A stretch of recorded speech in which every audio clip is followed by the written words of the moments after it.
Okay, hello, good morning. So today we're going to be looking at part two of working with algebraic expressions. So I wanted to separate this off because these types of problems are a little bit more involved, but they follow the same principles as what we were doing before.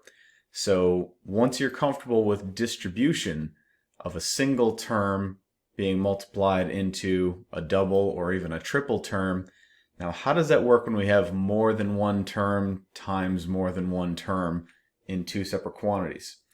And so we're going to be looking at what I call double doubles, double triples, and maybe a triple triple if we have time. And so what do I mean by a double double? I mean something like x plus 1, which is two terms, right, being multiplied times x plus 2. How does this work? I'm going to motivate this with an example of building a desk, but I want you to know that really we're looking at this skill in general because when we get into physics, chemistry, any sort of problem that would involve polynomials, which turns out is a lot of problems, we want to be able to do this effectively. So how we do this? Let's take a look at why we might care from an area example. Let's say I'm trying to build a desk or a workspace, which maybe a lot of us have done, needing to work from home and stuff in recent times. And I have this unknown space. Let's say I bought a computer and I don't really know how wide the monitor is, but when it shows up, I want to have this desk set up to go. And I want to have my plans set ahead of time. So let's say this is where my PC is going to go, right here in the spot, and I don't know what that dimension is. So I'm going to call that D, the length dimension for maybe how wide it is, and I want it to be a square, D by D, where the computer can just kind of sit in its nice little space, and then I'll have my desk space. Well, I know that I'm going to want another 3 feet to the right of that, from here to here, as some space to right, and maybe, this isn't really to scale, and maybe 2 feet in front of it. So I've got a good depth and a good width as well. So depending on what the dimension of the computer is, this will be the dimensions of the desk. Now how do we figure out what the area will be? Which would be this entire region here. Well, we know that area is length times width. And so to come up with an expression for the length, it would be this total amount here, D plus 3,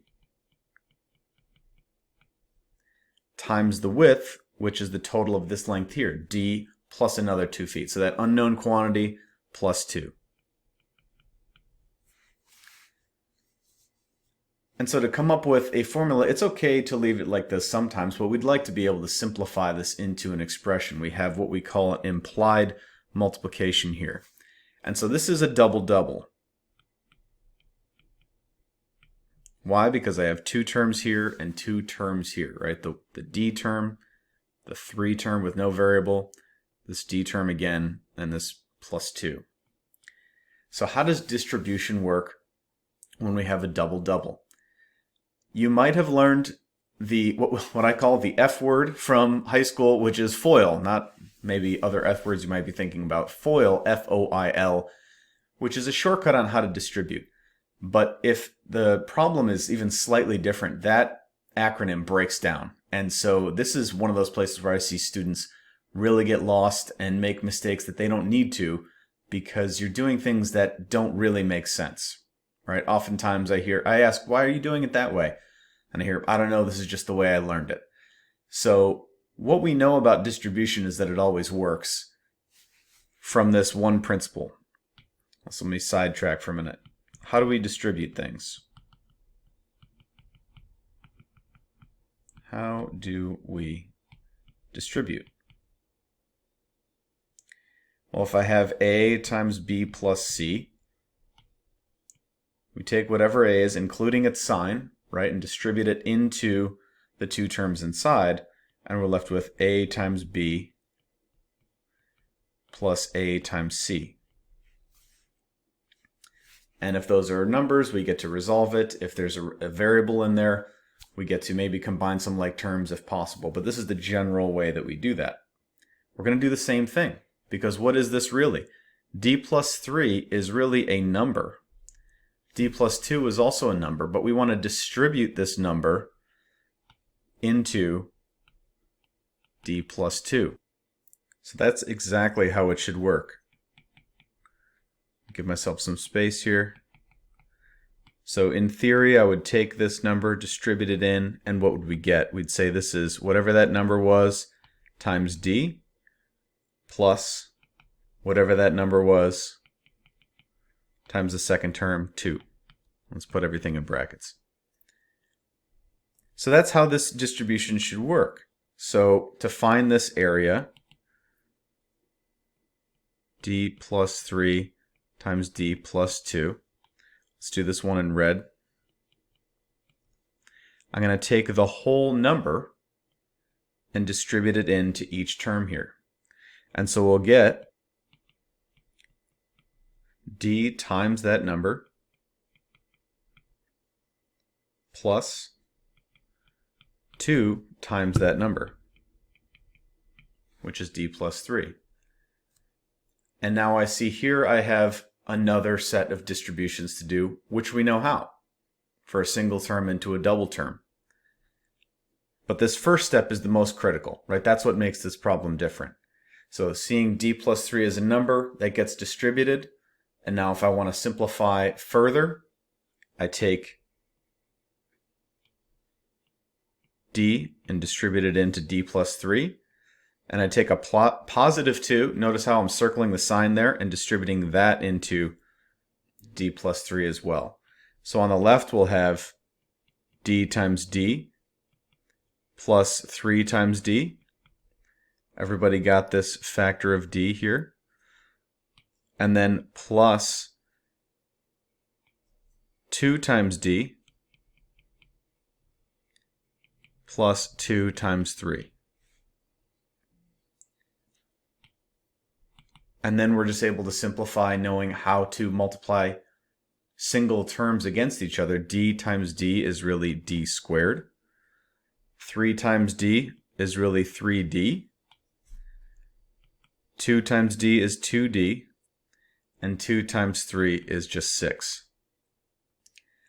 And so oftentimes how these problems will work out, we'll have some like terms when we're done multiplying through. And so if our goal is to simplify and get a formula to its most condensed form, so we'll identify those like terms and get 3D and 2D. They have the same exact literal part, and so these will combine to a plus 5D. And then we still have this D squared and plus 6. And since there's no more like terms, this is as good as it gets. And so we have a triple term expression after multiplying 2 doubles. Again, this will often be the case. It is not always the case. And that's one of those things that the FOIL technique kind of confuses. So treating whatever's being distributed as one number in brackets allows us to always nail this every single time. So let's do one more. So first let's go back and see what we just did here.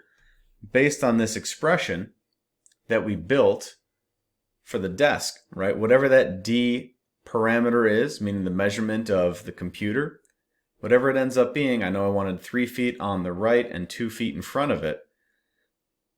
This expression gives us the area for whatever that dimension D is. I square it, I add 5 times that D, and then add 6, and that will be the total area that I need for that desk. So that's pretty neat. So if I'm trying to place it in a room, I now have that calculation. This is a motivating example. There are a lot more. Again, many more complicated and interesting formulas use what we call polynomials or multi-term expressions like this. So we want to be able to work with them in general. So let's look at a couple just for their own sake. So let's say we have simplify, or what you might also see is perform the indicated operations.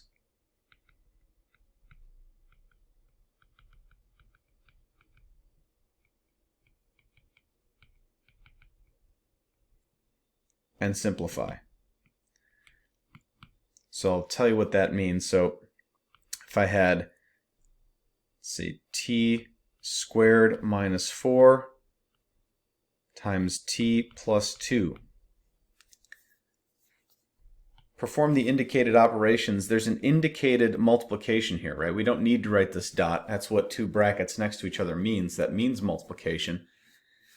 And so this means multiply, but since I have addition over here, I need to distribute. So I'm going to distribute the number t squared minus 4 as a factor, or a part of multiplication, into each of these. And so what I should get is t times t squared minus 4 plus 2 times t squared minus 4.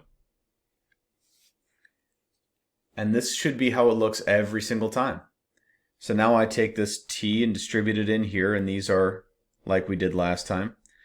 So t times t squared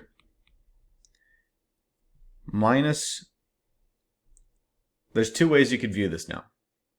One would be to bring this operation down and say t times 4, or you could say we distribute over addition and say this is really t times a negative 4. It means the same thing. As we speed this up, we'll be kind of doing this in our heads, but just to write it down correctly for now. Plus, and then over here we've got 2 times t squared, and again 2 times negative 4, so we could say plus 2 times negative 4. And then just simplify. T times t squared, there are 3 factors of t. T times a negative 4 is a minus 4t, so I can write it like that. Plus 2t squared. And then 2 times a negative 4 is a minus 8. And we look for like terms here. And don't be tricked, right? What constitutes a like term is only if the variable part matches exactly, and none of these match exactly. So this is actually as good as it gets. So we get t cubed, as we say in the biz, plus 2t squared minus 4t minus 8. And that's as good as this one gets. And this looks very similar to something that might be a velocity or a distance formula, something for a falling object or a particle flying through the air. We can model them with things that look like this. We're not going to do that in this course, but just to throw that out there, that this isn't just math for math's sake. These are used a lot. So that's a double-double. Now, to be aware of signs, let's do one maybe a little bit more up to speed with some more negatives. So say simplify. Let's do negative x minus 3 times, let's say, 5 minus x. So again, we're going to rewrite this by distributing in.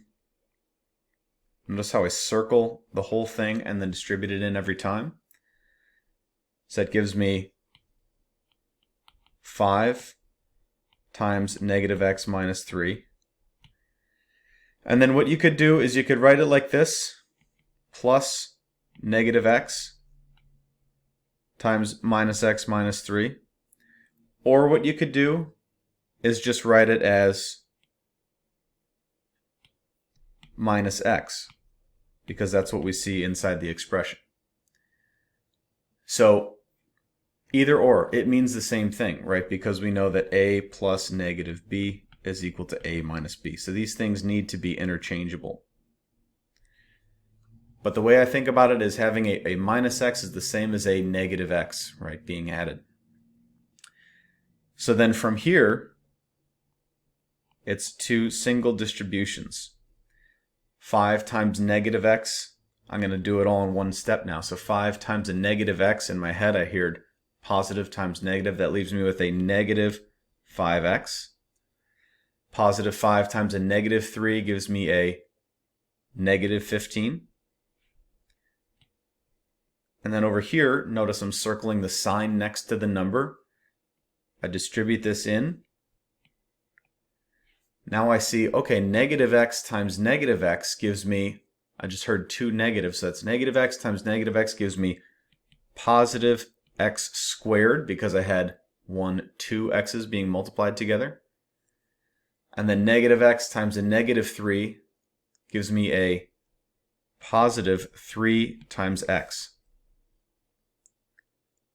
All right, and again, hit pause and rewind for any parts of that. But this is a key skill, again, circling the sign and then thinking about the signs. Are they different or are they the same? And what does that result in? And then again, looking for like terms. So who has the identical variable parts? This guy and this guy, circling the sign. I know I sound like a broken record. This is a key skill. Negative 5 plus 3 leaves me with negative 2x, and then minus 15 plus x squared was all left alone. Nothing happened there. Now this is okay, but what we typically do is what we write it in standard form. There's a lot of reasons for this, and so I do want you to get in the habit for it, but it means write in order of descending exponents. So in other words, I'd like you to write this as positive x squared minus 2x, right? Because that really has an imaginary, not imaginary, it has an implied exponent of 1, right? X to the first. Minus 15. 15 doesn't have a variable part. The exponent is really 0, right? So this is how we'd write it, what we call in standard form. So I'd like you to get into that habit as well when we're writing out expressions. The reason that we do this is really so that we can see how powerful or how weighted an expression is. An x cubed term means that this, whatever we put in for x, is being multiplied another time, which makes this a faster expression, or it has a different set of characteristics than an x squared expression has. So please get into that habit. So we've done a few double doubles now. You know how to circle the sign, to say it out loud in your head. This is how I want you to distribute negative 5, or rather a negative x times a negative x gives me a positive x squared. Thinking through it in that way will resolve 99.9% of the errors that come up. And that's what we're trying to do in this course. So let's do what we call a double triple.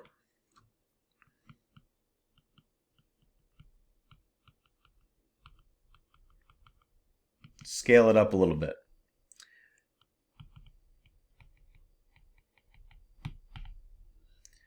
So if I had x plus 2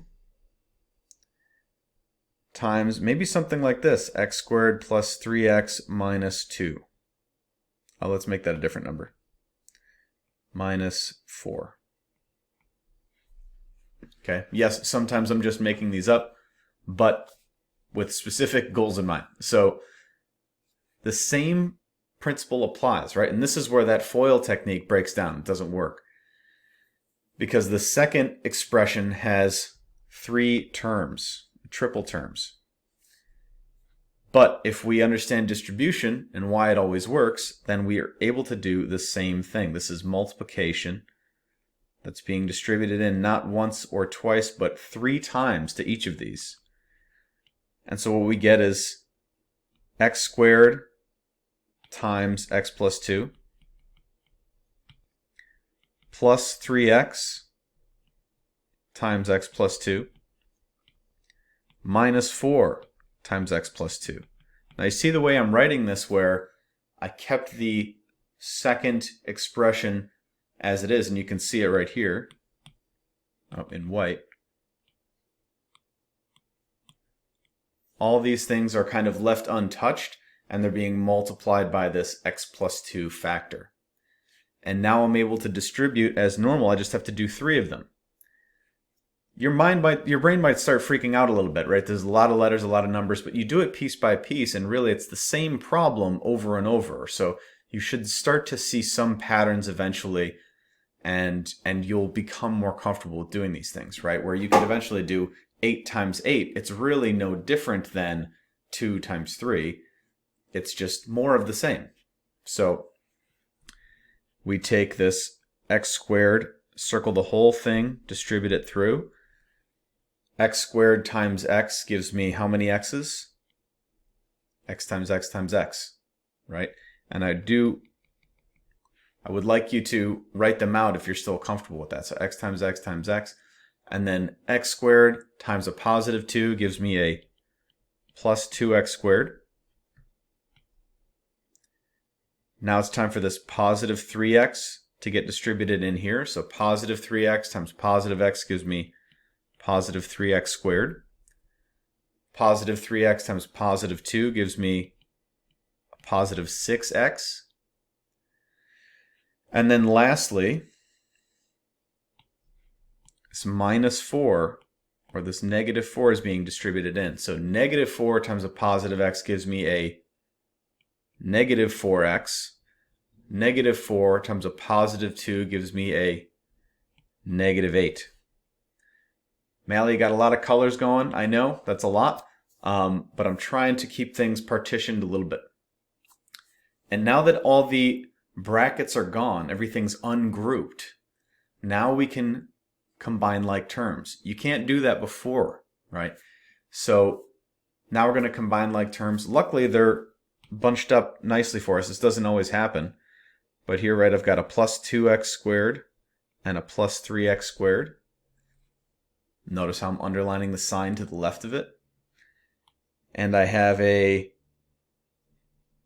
plus 6x and a minus 4x. So x cubed comes down. There were no like terms here. Plus 2x plus 3x gives me 5x squareds, rather. Sorry, plus 2x squared plus 3x squared gives me plus 5x squareds. And then a plus 6x minus 4x gives me a positive 2x. All right, I had 6, I took 4 away. And then minus 8. Then I'll ask you, is this in standard form? Yes, it is, because the highest power is out front and they're in descending order, right, with those exponents. So we see this, the leading term, what we call it, is an x cubed term. So that's a double triple. So again, depending on the signs of things or how it's structured, it could be even a triple double. You could rewrite it to match this form. As long as you're following this exact process, it will always work out. And this exact process is a fundamental property of mathematics, so it will always work. That's why these shortcuts and stuff, just throw them away. This takes you maybe one extra line of work, and you're going to get it right every time. So I consider that a very fair trade. So let's do one triple, and you can hit replay on this as many times as you want, and that might be none. So let's take a look. But this is important. I don't mean to say it's okay to be afraid. It is a little bit, but you'll get used to these things. It really is the same problem every time. So let's say I had x squared minus 3x plus 4 times, let's mix things up a little bit, negative 2x squared plus 5x minus 1. So, again, you'll notice how calm and confident I am because I'm just distributing this number out front into the terms on the right. And so how does this work out? Well, I've got a negative 2x squared times that number. And then I've got a plus 5x times that number. And then a minus 1 times that number.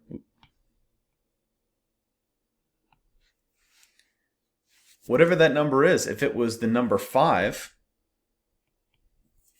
I would just be distributing that in, and these would all get multiplied by 5. But it's not 5, it's x squared minus 3x plus 4. And so we just put that in here.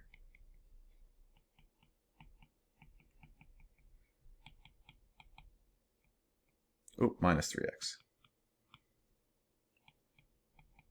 plus 4. Double check everything's the same.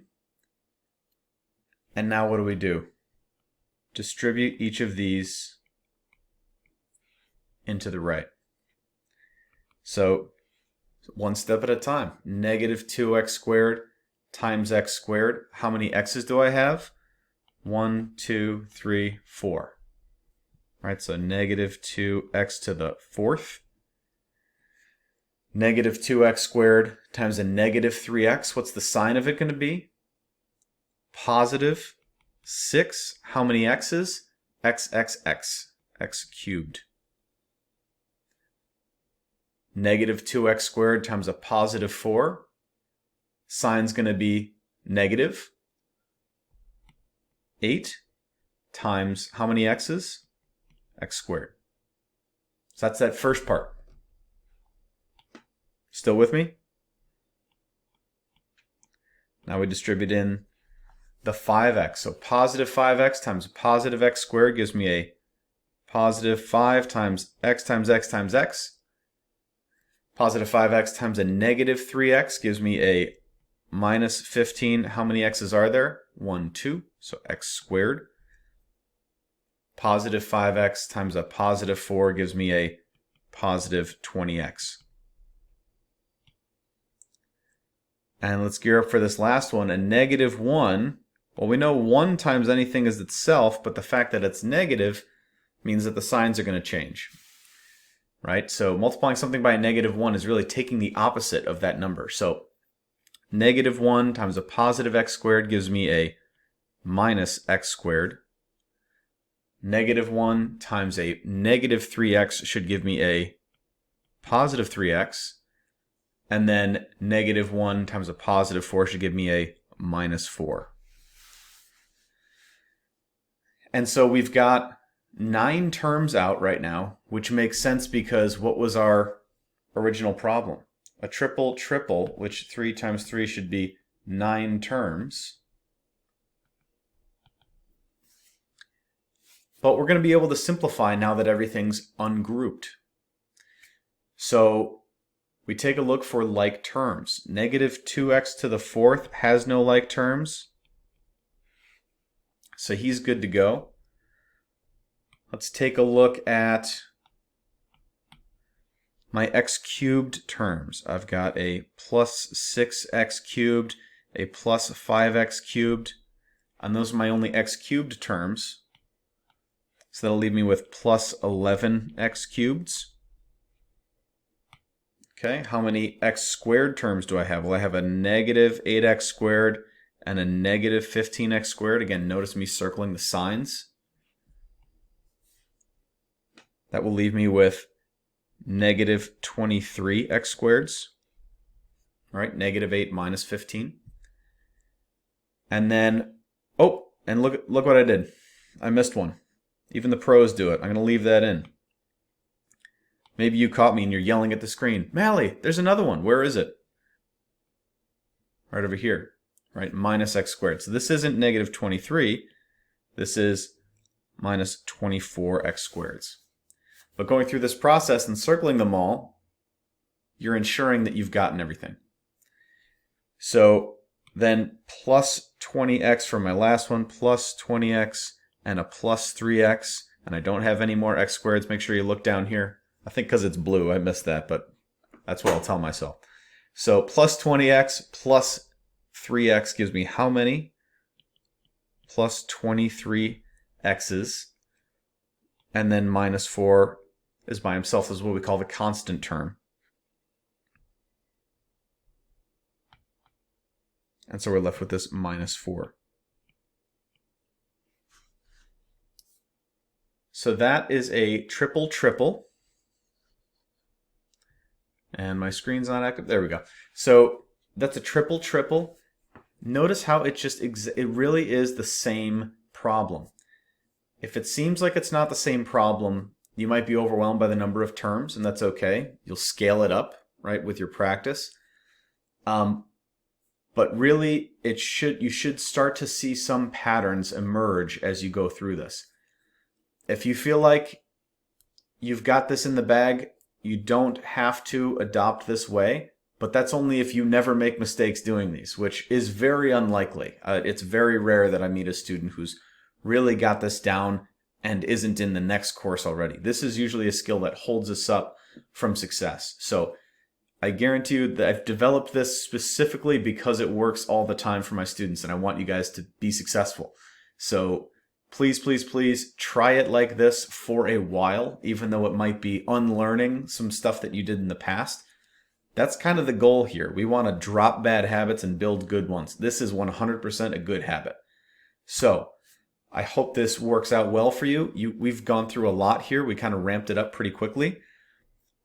But make sure you go back, replay, go along with these, and maybe you could even use this as a template to when you're working through problems in your practice. You can kind of see what problems are similar and see how they line up, and see if you're not getting the exact answer in the back of the book, what might have happened, where did this process break down for you. Probably going to be a sign error or forgetting to multiply the variable parts together like we did here. So have fun, and we'll see you in the class discussion.